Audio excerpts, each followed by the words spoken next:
G'day and a big welcome back to Rusty Inspirations. Yes, I know, it's been a little while and I missed you all too. Yes, it all got a little bit hectic there for a little while, and to be honest, it's been a little bit tricky getting back into the swing of things. But nevertheless, yeah, one step at a time, and see if we can get this thing happening again. While I've got you, I'd like to thank you all for being so patient. Everyone's been so positive and encouraging, and yeah, I'd like to thank you all very, very much for that. So yeah, today's video is just going to be a quick update, just about a few things that have changed around the place. Update on the front and back lawn. Got some new garden tools. I'll show you them, and of course an update on the supercut. It's been a while coming, but nevertheless it is happening. So yeah, while we're ready, this is the back lawn. It's not looking too bad. Still recovering from a light groom, probably 2, 3, maybe 4 days ago. Can't remember now. Yeah, so we're 3 days out of Christmas, so hopefully it'll be looking good for Christmas, which pretty confident it will. I've just given it a spray with some Vertex Special Effects, so that should get that kicked into gear nicely. Finally got the irrigation done in this back lawn. Got plenty of footage on that if you want to see a video of that install. Yeah, let me know. But mate, game changer. Should have done it years and years ago. Yeah, the front lawn's always had irrigation, but yeah, never done the back lawn. Big mistake, but oh well, these things happen. We got the irrigation box here, down here by the rabbit, wherever he is. He's hiding over there.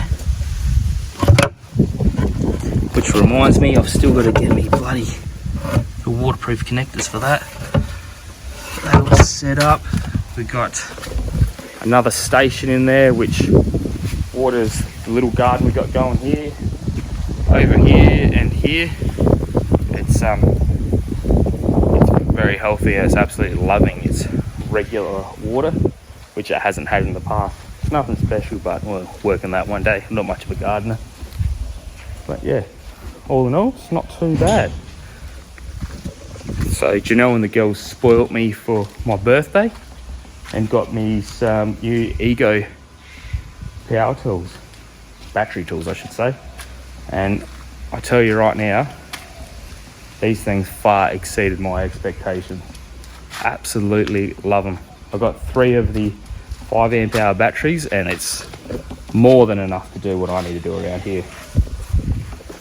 So I've got the multi-tool, obviously mainly using the power rotary scissors, but I have got the edger and the line trimmer. I went with the IDEC rotary scissors just on some things that I've been reading. There's nothing wrong with the Ego ones, but people were preferring these IDEC ones as they were a little bit lower here and just made it a little bit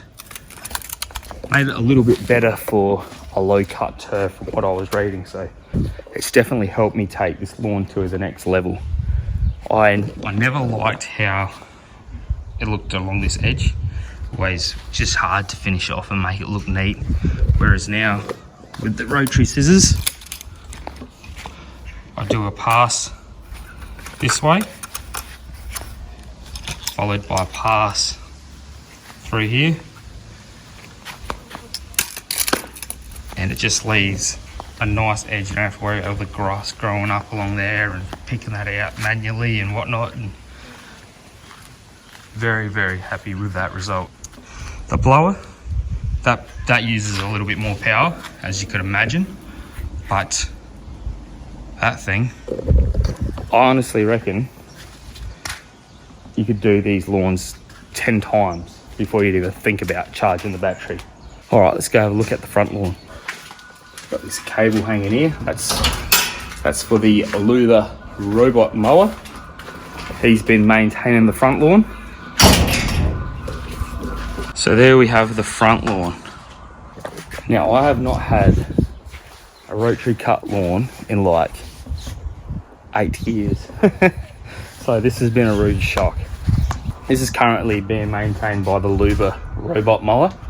they've kindly sent that out to do a review on, which I'm extremely excited about. This has been maintained by that for a bit over a month now.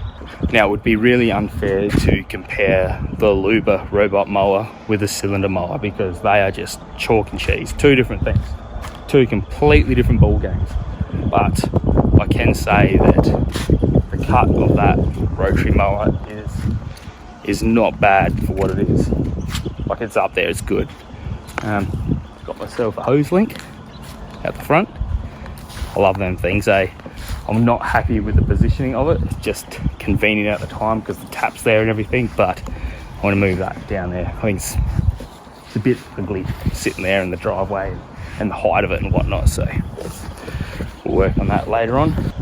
I will be doing a review on the Luba robot mower in the near future, and I would also like to get that thing down to my mate up near Lincoln and do a review in his yard.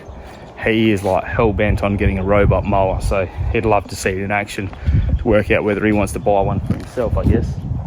But yeah, this yard will really put it to the test. It's got plenty of inclines and a big area and all that sort of thing, and honestly I think it's going to do just fine. So my biggest concern was internet connection. However, I don't think, from what I can understand, that's going to be an issue, so we'll see how we get on. Got a couple little patches that still need to fill in, just around here near the valve box. That's always an issue there. Takes most of the seasons, looking good in the last 10 minutes. And this little patch here that I top dressed recently.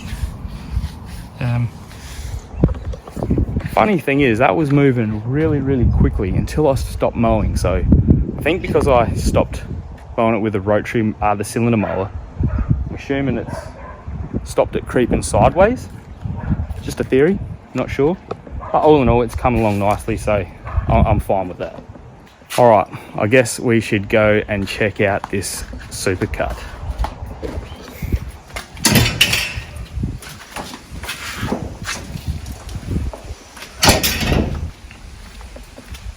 So here we have it, the supercut. Please excuse my mess. A little bit ashamed of it at the moment, but oh, it's just how it is. Actually, while we're at that, so when we moved into this place 11 years ago now, I think, I had full intention of extending this shed forward and back one bay, and life just got in the way, and Gino and I were fairly busy with other things and starting a family and all that sort of stuff, so it never ventured any further. But I'm happy to say, while I was away, I have gone and got council approval to extend this bay forward and back a bay each way, which is going to be, my wife's still got these on, which is going to be absolutely awesome. Yeah, it's gonna make things so much better in here. So the plan is, I'm not sure if I'm going to put the shed build on the channel. It's not to say that I won't, just the fact I want to get it done, just behind the scenes, get it done and get it happening. Obviously, I've got a lot of stuff in here that I don't want to leave out in the weather and that, so I just want to get in and get it done. And unfortunately, there might not be time for filming and explaining stuff along the way, as much as I'd love to show you all. Yeah. But once the shed is built, there's going to be a fair bit of work in setting up this new work area. So that, however, I would absolutely love to put on the channel. So if that's something you might be interested in, yeah, be sure to follow along. And I'm sure some of you guys would have some awesome ideas for me along the way. All right, finally this supercut. I know you all want to see it. So we got the Kubota all painted up. Me mate Geordie of Geordie Motorsports has painted all the black bits for me, as he did the counter shaft and whatnot. I actually ended up having a crack at this hammer tone paint myself. Now, me and paint do not get along, but yeah, it went all right. I'm happy with it. I used this PPG Performance Coatings. Now, the one concern I do have with this paint is it's not of high fuel resistance. So if we do spill fuel on it, I don't think a little bit's going to hurt, but I'll lighten, you wipe it off, you might upset the paint. But I guess all in all, don't spill fuel on it. But there's plenty of other people running this paint and having no dramas. So see how we go. The tank and whatnot is a high quality paint, so there won't be any dramas there. Yeah, ended up going with that satin finish on the bolts, which I'm pretty happy with. I can't believe how quick that all happened actually. I sat out here one night with a few beers and yeah, probably like just taking it easy, maybe an hour and a half, had them all done. Probably a little bit overkill for a lawnmower build, but hey, it's the little things that matter, I guess. So this needs another polish. That's been scratched up in the meantime, so I've given that a quick rub up, but yeah, it'll need another polish for the grand finale. What else? Oh yeah, we've got a new fireplace, new addition. Not that we'll be needing that this time of the year. Now this is the most exciting part of this build for me. This is the original clutch that would allow you to engage the drive on the self-propelled side of the mower. So to drive the mower forwards, you would control it with this. Now, I'll keep this for now in case my idea doesn't work, but this is what I'll be fitting in its place. I've built this recently and it'll be controlled with a clutch lever, a bit like on the 45. Now the original clutches on these Supercuts are normally engaged with spring pressure, and then you would disengage it with this lever, if that makes sense. But how I've set it up now, which I'll go further into detail with this at a later date, in the Scott Bonner build and whatnot, and the Supercut build, sorry, is that the clutch is normally disengaged and you will engage the clutch with this lever. Exactly the same as the 45. So my reason for doing this is, now this is a commercial greens mower of its time, and it was made for mowing like a large area. It wasn't made for backyards like so. So my idea behind it is to gain a little bit of drivability with this system on there, and just, yeah, make it a little bit more useful in a backyard. Maybe you could ride the clutch a bit easier and just slow it down, and you know, once you let go of it, it stops driving, all that sort of thing. So that's my theory behind it, but it hasn't been tested yet, so we're going to find out together. But if you're a Supercut fan, follow along and let's see how it goes. Other than that, we've got everything here. We've got all our bearings. I wanted to do a front rear roller, a billet aluminium roller, which I will do in the future, but for the time being, we'll just bung that on there. We've pretty much got everything. These are a bit to do with the new clutch modification. Got some thrust bearings there. As I said, there's a lot more involved in that, but I will go into that in a later date in the Scott Bonner, in the Supercut build.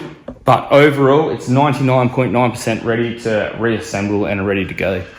As I said, just a real quick update video. I'm looking forward to getting stuck into that Supercut over the next couple of days. I'll probably make a start on that tonight after I edit this video. So expect some content on that early early next year. Also, we'll have that video on the Luba.